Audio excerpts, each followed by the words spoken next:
Steve, we can't hear anything.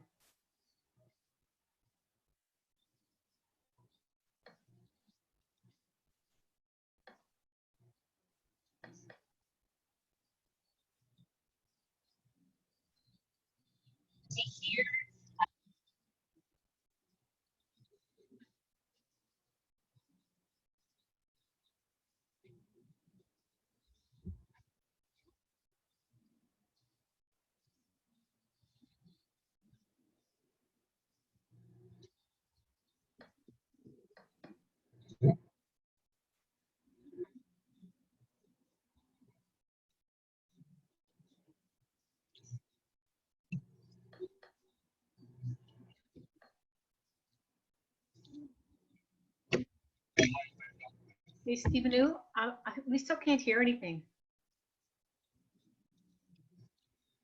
Okay, working on it. 1 sec.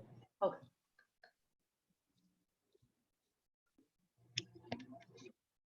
My weight, my body, etc., etc. I got introduced to paleo from a friend. It stuck. It really, really changed everything I thought about food, everything I knew about food. Essentially what happened was I started cooking paleo recipes, and some friends asked me for a recipe here and there. When I would post like a picture on our group chat, like our WhatsApp chat, a friend would be like, "Oh, that looks great. Give me the recipe. It looks healthy. I want to start eating healthy." And I would, in the beginning, I would literally talk to the person on the phone for a half hour, trying to explain the recipe going through. So I figured there must be a better way to do this. A friend of mine said, "Right, start a blog." I said, "What's a blog?" I didn't know what a blog was. He built me a blog. And then I just started sharing recipes there, and it slowly grew and grew. And then what kept me going in the beginning, because anybody that starts a food blog or a blog in general knows that the beginning is very difficult. It's very hard to sustain, because basically you're working for free, and you're working on top of whatever else you're doing at the time. So I was a PhD student. I was working part-time jobs. I was teaching. I was doing all kinds of stuff on top of the blog. But what kept me going? I had no idea you were an art history professor. Yeah. I read that. That's amazing. Yeah.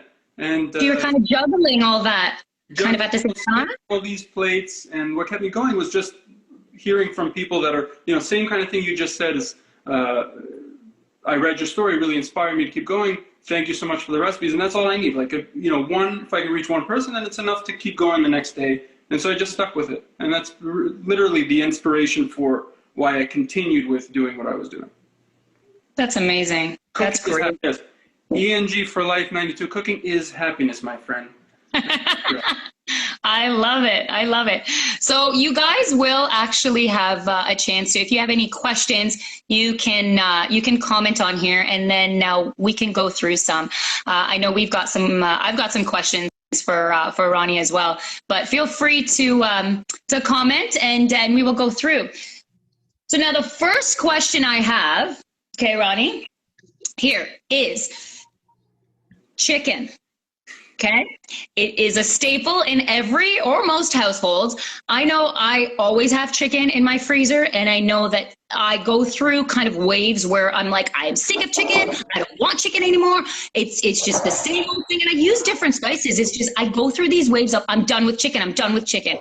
But then I always go back to chicken, and then I always go back. So is there something like a recipe that you kind of have that is kind of your go-to chicken that will not make people sick of it? I mean, right. You do so much with chicken, but is there something that you can give us an idea? When you say chicken, what part of the chicken are you referring to? See, you're getting all technical on me right now.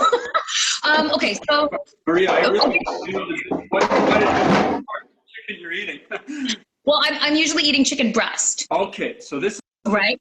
So the first thing I think that people, when people say I don't like chicken, probably are saying I don't like chicken breast, or they don't like a different part of the meat. So there are some people who love chicken breast. it's because it's lean and it doesn't have too much fat content. Some people are sort of grossed out by the fat, etc., whatever. But the big thing is chicken is, you know, an entire bird. You buy an entire bird, and then what you buy at the store depends on what you like, your preferences, what's available.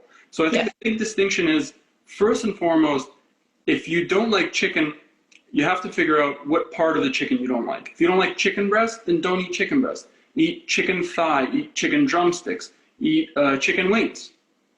Right. And if you don't like the breast, but somebody in your house does, then you can buy an entire bird. You can roast it, you can poach it, you can grill it, you can cut it up into pieces, and then each person will have whatever they like. So personally, I don't like chicken breast, right? But there are ways to mitigate like this lack of flavor. Somebody says my face is blocked from some of the messages. I don't know. Oh. Is this better? Listen, the more blocked my face is, I think the better. That's a little bit better. They want big. Ronnie. They want to see you. They don't want to see me.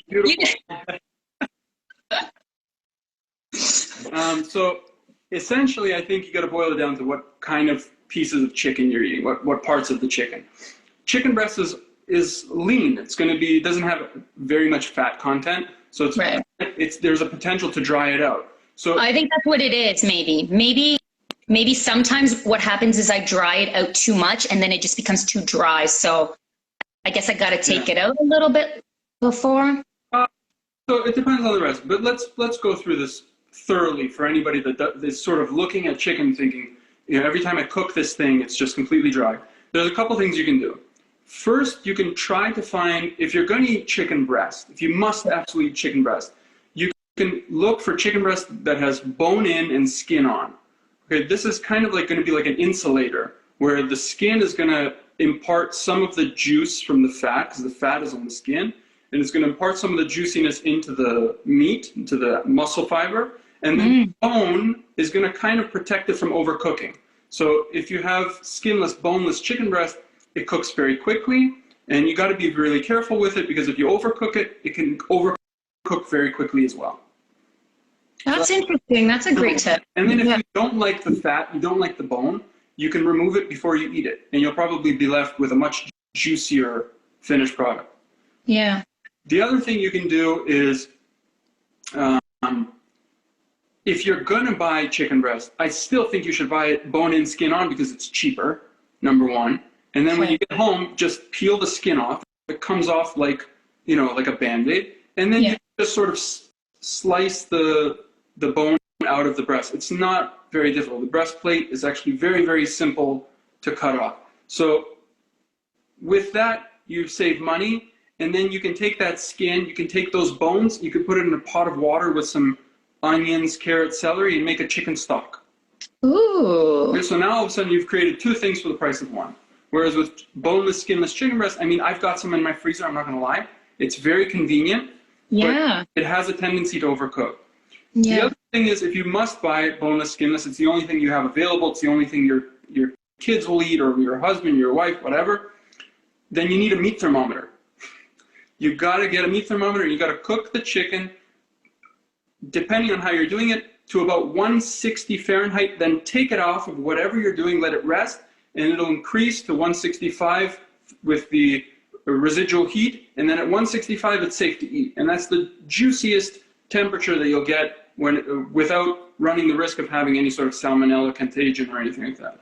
Yeah, no, it's true, because I'm always wary too about chicken. I take it out because I don't want to dry it too much, and I'm like, okay, is this ready? So then I do the whole knife, right? And I'm like, I don't know, right? What happens when you do that little knife test is you're cutting into it while the chicken is still hot, and all of the moisture is going to run out, and that's why you're getting left with a really dry piece of meat. So I always tell people, get a meat thermometer. It doesn't have to be an expensive one.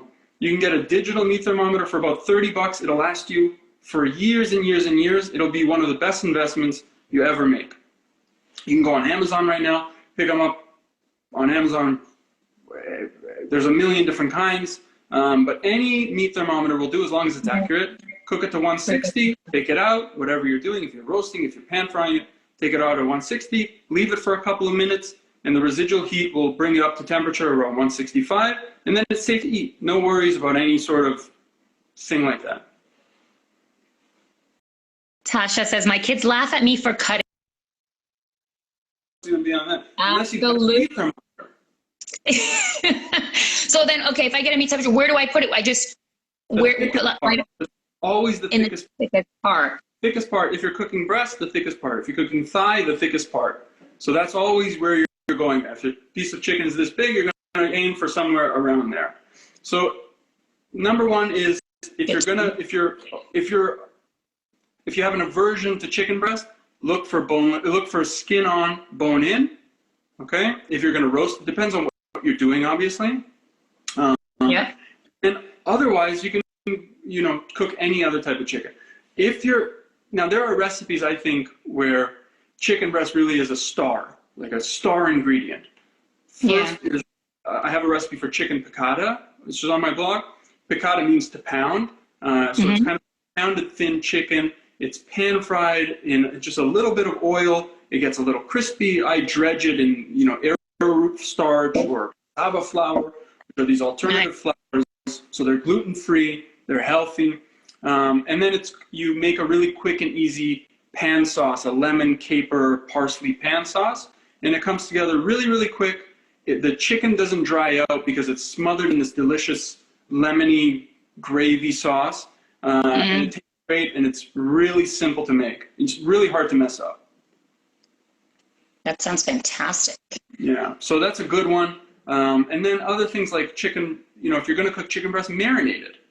Take a couple, start a couple hours before, marinate in some oil, some herbs, some spices, some garlic, whatever, and then it's going to taste much, much better.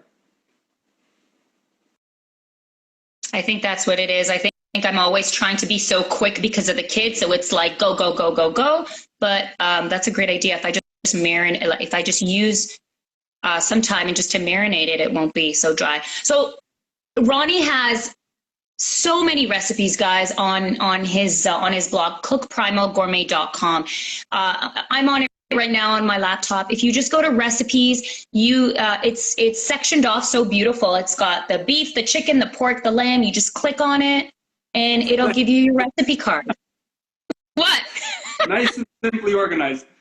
So organized. I love it. Chicken, it's great. what else do you need?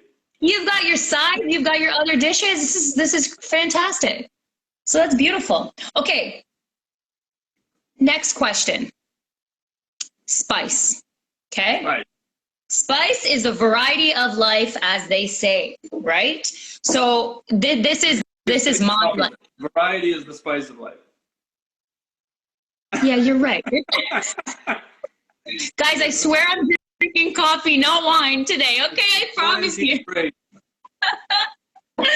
Oh my God. Okay, so what is your go-to spice? What do you think we should have in our spice rack? Is there do you have a staple spice for chicken, beef, fish?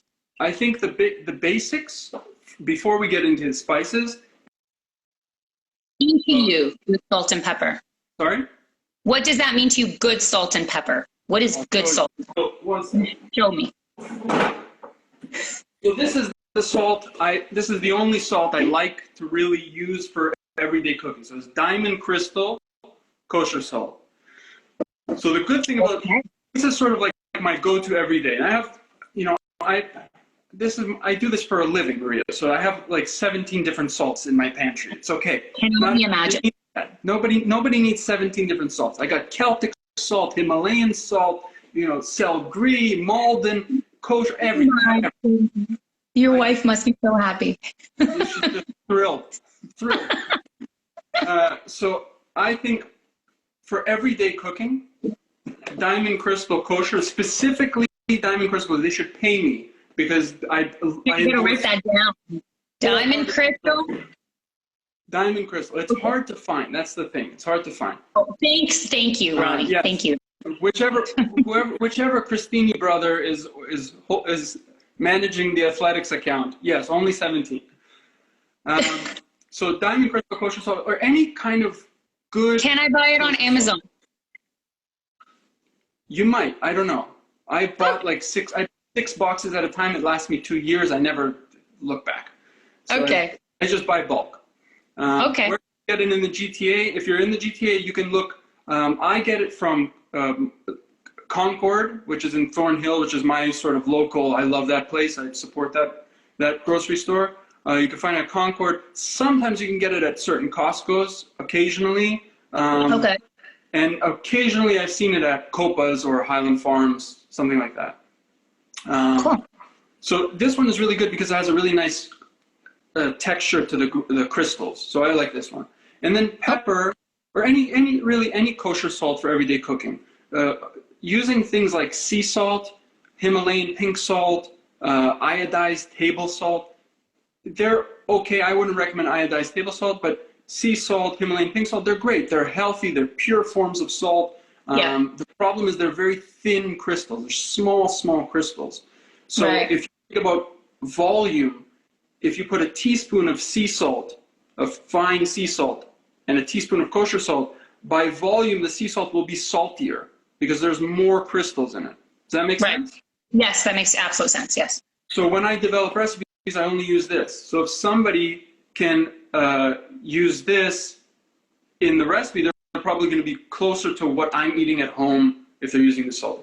But if you go online, you can find conversion tables of different salts that compare brands, and it will give you a sense of scale. Somebody said $17. If you're paying $17 for a diamond crystal kosher salt, you're overpaying. This should be no more than, at max, I've seen it for $8. I bought it for $4. Okay, so it shouldn't be expensive. Okay, so Giovanna said that $17. Get Morton's or get Windsor or something like that. Okay, so let's see. Giovanna says that Amazon has 3-pound bag for $16.94. Oh, Jordana said that you can find it at Home Sense. Okay, yeah. So I mean, look around. If you're asking me where to get it, you got to look around. Now is not an ideal time, obviously, but as long as good salt to start, you're in a good place. Pepper, I personally only like to use freshly ground black pepper because pepper is a spice. Salt is a mineral. Pepper is a spice. Spices tend to lose their flavor and go stale after a little bit of time. If you buy it whole, if you buy whole peppercorns and you buy a pepper mill and you crack it, you're more likely to get a fresh flavor, even if the peppercorn is older, because the inside of the peppercorn is not exposed to air and it doesn't stale out as much. And it's a much fresher, brighter flavor. Plus, you can control the grind. So if you want coarsely cracked black pepper to put on top of a steak, or you want finely cracked black pepper to work into a sauce, you can control that. If you buy pre-ground, you're stuck with whatever grind, process of the grind that you're buying. So salt and pepper, staples, obviously. Then in terms of spices, I think you should have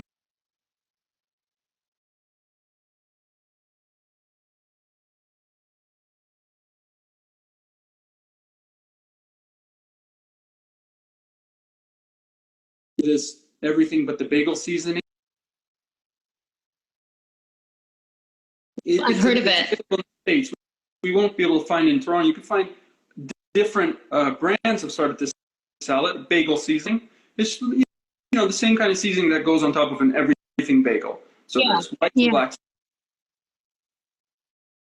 Those are good to have if you're in a pinch. So I like, personally, off the top of my head, I'm thinking I like a chili powder. A chili powder is always a mixed blend of different chilies. So, if you're buying a chili powder, usually it has a bunch of different things in it. I think that's great. I like a curry powder. A great curry powder is really versatile. You can do it, my cauliflower, takes it to dimension, just a simple curry powder. Adobo seasoning, which is a South American staple, people use it throughout all of South America. It's fantastic in the Caribbean. It has a turmeric, onion powder, garlic powder. It's really, really great on chicken, on seafood. It's fantastic. and then I'm thinking like other spice blends. You know, once you get into other kinds of spice blends, you run the risk of finding other ingredients like preservatives, sugar, cornstarch, thickening agents, stabilizers. So I tend to avoid those ones just because I don't want that stuff going to my food.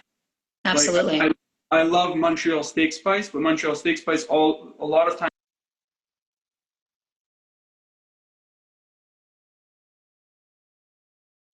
very salty. So this is why I think if you're going to buy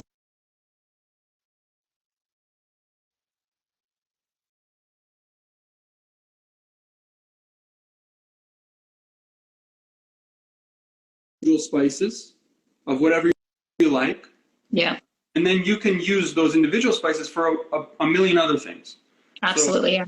I like to buy individual spices, and I like to have a couple of spice blends on hand. So those are the ones I usually carry. Adobo, I always have adobo. I always have, so there's a small small company called Primal Palette. They make great spice blends. They're all paleo, gluten-free, really, really healthy, clean ingredients, really high-quality spices. They sell online. I'm not sure if they ship to Canada, but I know they sell to the States. And they have a great adobo seasoning. They have other ones like Euro seasoning, and Nice. for the individual spices, things like paprika, smoked paprika. I'm a fiend for smoked paprika. I use it just about I've never everywhere. tried smoked paprika. I just have paprika. Oh, you need to get the smoked paprika. Really? Like I don't know. I love the flavor. Oh, so naturamarket.ca carries Primal Palette. Ships to Canada. Oh, there you go. Awesome. Thank you for that. And I love smoked paprika because it has that little sort of hint of smokiness, which I just love. I love the flavor of wood-fired things, and that kind of, it brings you that element into a dish that you can create in your kitchen. You don't have to go outside and smoke something. Put a little bit of smoked paprika, brings this new dimension of flavor. I use it just about everywhere I can. Roasted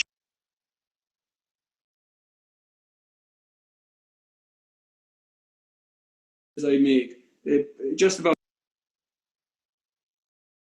cayenne pepper, cumin, coriander. You know, I'm the type of person that thinks you should have a lot of spices. Affordable per quantity, so you don't use too much of coriander at any time. It'll cost you maybe $6-7 for a jar, but it stretches over time, and you can use it for a variety of things. And the biggest thing with spices is it's one of the easiest ways to add flavor without adding calories. So there's no calories in a spice, and you can add it to just about anything to bring flavor. You don't have to think about butter or mayonnaise or something like that to impart flavor. It's a spice. You can easily add that. Guys, those of you who are watching on Zoom, just a heads up. Those are the two we've got our mobility class flavor starting in about 5 minutes, so we are going to have to cut this off soon. But you guys can join in on Instagram if you guys want to keep watching. I don't know if that answers your question or if long answer. No, absolutely. No, it's great. So Doriana here says, what do you use cardamom in usually? So cardamom is usually found in, Southeast Asian, Indian recipes. It's very common. I personally don't cook with cardamom a lot. It's a fairly strong spice, a little bit a long way. Yeah. I believe I use ground cardamom in my shawarma spice. So if you go on my blog on cookprimalgourmet.com and you just type in shawarma, you'll see my recipe for chicken shawarma, which is bringing us right back full circle to the first question: how do you make chicken delicious? You make chicken shawarma. Make chicken. I love you so much right now saying that. That's like my staple. So you do that, a little bit of tahini, you're done. Good with pumpkin or sweet potatoes? Sure, yeah. I mean, anything you want to add a kind of, at that sort of, it's an interesting, I don't even know how to describe cardamom. It's got a bit of, I know. You know what? I feel like my mom uses cardamom along with cumin sometimes. But she uses it in different recipes, but it's so strong that I actually don't like it too much. Maybe she just uses a lot of it, and I know that there's like little cardamom. It's like a little round. you can buy the pods, or you can buy the spice, the ground spice. So a little bit goes a long way. I think it's very common to put it in rice as well. To put a little bit of cardamom seed in rice when you cook it, basmati rice and like that. But it's very specific spice. I don't use it a lot. I don't think it's a very very, what's the word, versatile spice. I think it's very specific to a type of flavor, as opposed to say like, onion powder or garlic powder. I know some cultures too use it in tea, or perhaps a little bit of coffee, right? It has that very strong. Yeah, I mean, it's great. I have a brown one, and I use it in my shawarma, but that's, I don't know. I'm not a cardamom expert. Yeah. Hello from San Francisco. Hello. Okay, so Ronnie, just one thing. So would you use, like, let's say one spice, for instance, let's say a Montreal spice or whatnot, for the same thing, chicken, beef, or fish? Ooh, I mean, I know that there's no rules for spices, but I mean, is there, or would you kind of group some spices together that will kind of bring out the flavor in the fish? That's kind of like your go-to. I think it's a great question. So basically you're asking, what is a very versatile spice that can be used on a wide variety of things? Absolutely, yes. I know. know. It's a hard question to ask. I think there are a bunch. If we're talking about spice blends specifically, then I think something like chili powder, for example, can be used a wide variety of places. You can use it on chicken, turkey, beef, lamb, pork. Right. Simple one. And then you can take that spice and make it in a different variety of ways. So you don't have to just think about, okay, I'm making taco meat tonight, like a North American style taco meat with a ground meat. I can use chili powder on ground turkey, ground chicken, ground lamb, ground venison.